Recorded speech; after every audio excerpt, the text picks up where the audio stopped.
एक तेलंग जातीचा ब्राह्मण कर्ज झाल्याने द्रव्यप्राप्तीची इच्छा आणि कदाचित पातक झाले असेल त्याचे क्षालन व्हावे म्हणून तीर्थयात्रा करत अक्कलकोटमध्ये आला.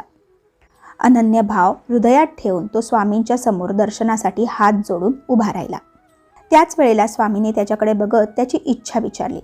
तेव्हा त्याने कर्ज आणि पैशाच्या अडचणीबद्दल स्वामींना सांगितले. त्यावर स्वामी हसले आणि त्याला बोलले, अरे मी संन्यासी आहे. माझ्याकडे पैसे वगैरे काही नाही. माझ्या अंगावर फक्त एक लंगोटी आहे. तुला जर काही हवे असेल तर ती माती घे आणि इथून निघ.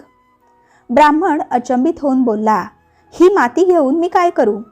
स्वामी जरा वरच्या स्वरात बोलले, तुला माती घ्यायची असेल तर घे, नाहीतर चालता हो इथून. ब्राह्मणाचा नाईलाज होता. कदाचित काही स्वामी संकेत देत असतील असे तो मनोमन समजून बाजूलाच असलेले मातीचे ढेकूळ झोळीत टाकले आणि दर्शन घेऊन मार्गस्थ झाला. पुढे चालत असताना त्याची झोळी जड वाटू लागली. कुतूहलाने झोळी उघडून बघितली तर आश्चर्य घडले. स्वामींनी दिलेल्या मातीची चांदी झाली होती.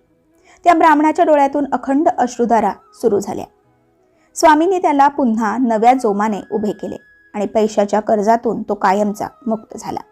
तर मंडळी, या कथेतून हाच बोध घ्यायचा आहे की स्वामींना शरणागत झाला ना की मग निशंक राहा. स्वामी दरबारात प्रत्येकाचे संकट हमखास दूर होते. फक्त कसे काय हे स्वामींवर सोपवा. धन्यवाद.